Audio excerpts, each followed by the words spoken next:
Hi, and welcome to Three Questions With. Got my friend Barry with us. Easy for me to say. I have Barry with us. And we're going to talk a little bit about corporate headshots today. So, Barry, welcome to the show. Thanks. It's great to be here. Barry, I asked you to come on the show today because I want to talk about headshots. Now, in my life of networking, I'm on LinkedIn all day looking at people. Yep. And this may be wrong and it may sound bad, Barry, but I'm judging people based on the headshot. Do I want to Yep. reach out to this person? And in some Yep. cases, the headshot sold me. Like, this looks like someone I want to hang out with. It's a great Yep. picture. They look like they're fun. And other times, that the serious look scares me away. I'm like, not comfortable. And that may be just me being naive and silly, but I'm probably not the only one that feels that way. Not at all. They've done studies that track how people react when they see an image. And people decide within as little as 80 milliseconds at a subconscious level, mostly, at least initially, whether a person is approachable, trustworthy, and competent. Wow. And so your headshot is critical.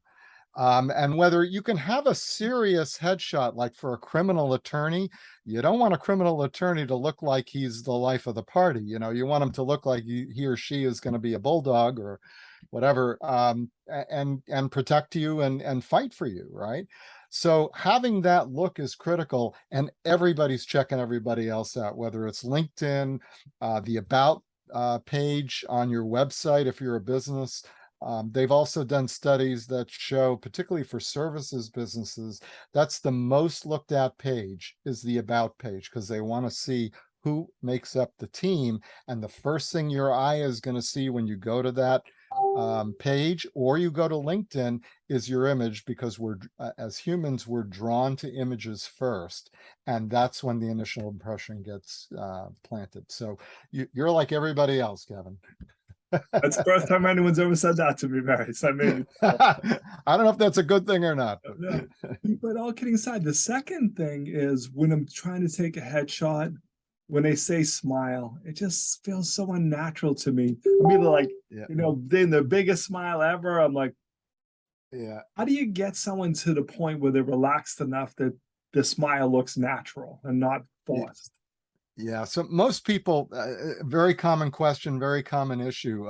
Most people hate having their headshot taken. They'd rather have root canal, right? Amen. So, so the way I approach it is it's a process, right?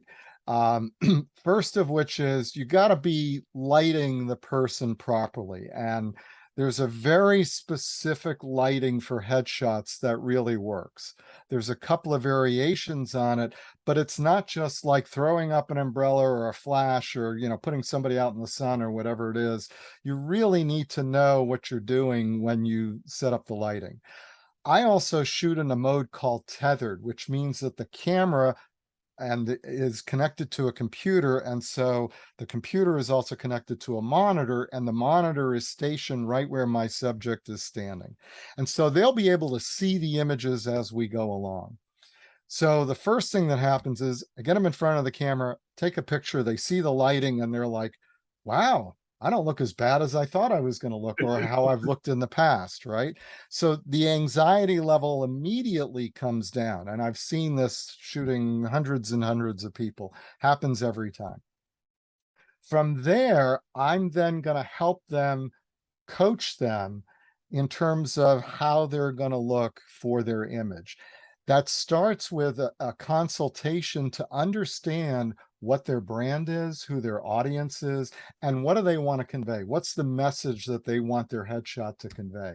And then we start building it. It's like acting, it's, you avoid, at least I avoid saying smile, say cheese. You never say any of that stuff, right?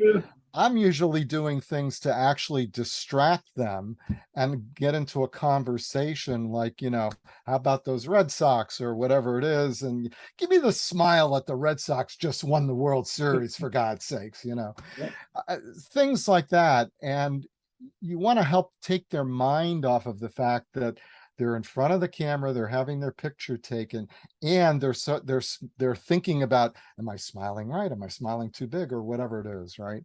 So it's a learning process. I teach them how to smile with their eyes and their mouth, and they get to see the results. So they see that, like, oh, when I tilt my head or I turn my head one way or another, I look better, right?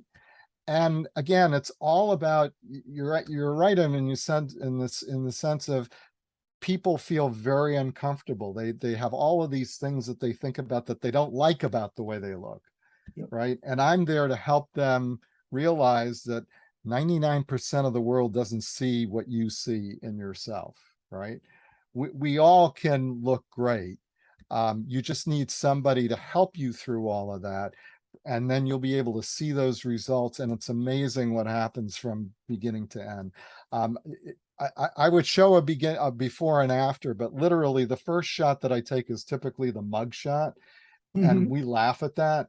And then by the end of the session, people are comfortable, and they're actually like, can we take another couple? I want to try this, and they're getting into it.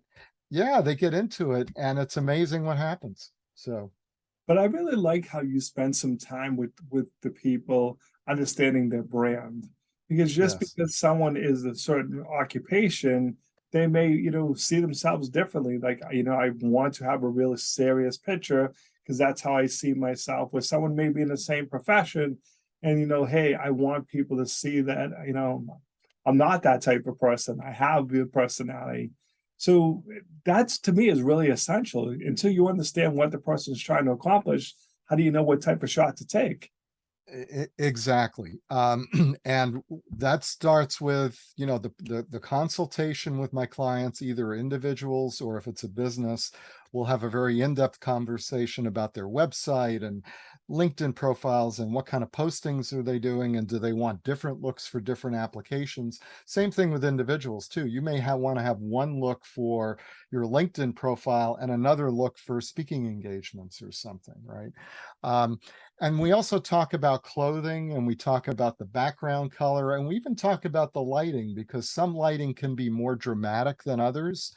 And some lighting, on the other hand, while it looks dramatic and it can look really cool, isn't necessarily sending the right message. So I see these posts on LinkedIn all the time where fantastic headshot, but I wouldn't put it in a business profile because it's very artistic. It's got a lot of shadow with a little bit of a kicker light over here, and the person's looking like, uh, whatever, right? That's not what that's not what your client wants to see when they're checking out your website. Good for social media, maybe, Oh, yeah. or to hang on your wall, but not necessarily the right look for your business. So let's talk a little bit about the actual taking of the pictures. How does that work? Do they come to your studio? Do you go to them? How's it all work, Barry? So for individuals, it's more cost effective for them to come to my studio. My studio is based in Wellesley. My sessions can last as long or as short as you want. They actually book for 3 hours. You don't have to take that long. I've had clients take 10 minutes. I've had Fun. clients take 2.5 to 3 hours. The idea here is that it's time pressure free. There's no time pressure. I encourage my clients to bring multiple clothing changes and stuff like that, and we'll try different looks. We'll try different lighting. We can try different background colors or all sorts of combinations. We can do headshots and portraits, you name it. For my business clients who have more than a few employees, I take the studio and we go on location, right? It's the same look, the same equipment, and then we can do it on location in, however time we need to take all of those pictures. The good news also is that for my business clients where I go on location, if somebody couldn't make it that day, they can come to my studio on another day. They can book that online. I set up a special calendar link for them, and the look is exactly the same. You can't tell if they were there for the on location shoot or they're in my studio. So Barry, what's the best way for people to reach out to you? How can they learn more, my friend? www.barrybraunsteinphotography.com. I'm sorry, that's a terribly long name, and most people will spell it poorly. If you want to give me a call, give me a call at 781-237-0495. But definitely go to my website if you can spell it. It's BARRYBRAUNSTEIN photography.com. You'll see examples of my work. You'll see there's a booking page on there. There's testimonials, all sorts of good stuff. And there's tips on how to take a good headshot, what to do for LinkedIn, all sorts of stuff. I blog on a regular basis, and a lot of my clients tell me there's some very useful information there. So awesome, Barry. Appreciate you taking a couple minutes to come on the show. And as always, thanks for being my friend. thank you very much, Kevin. I appreciate the opportunity.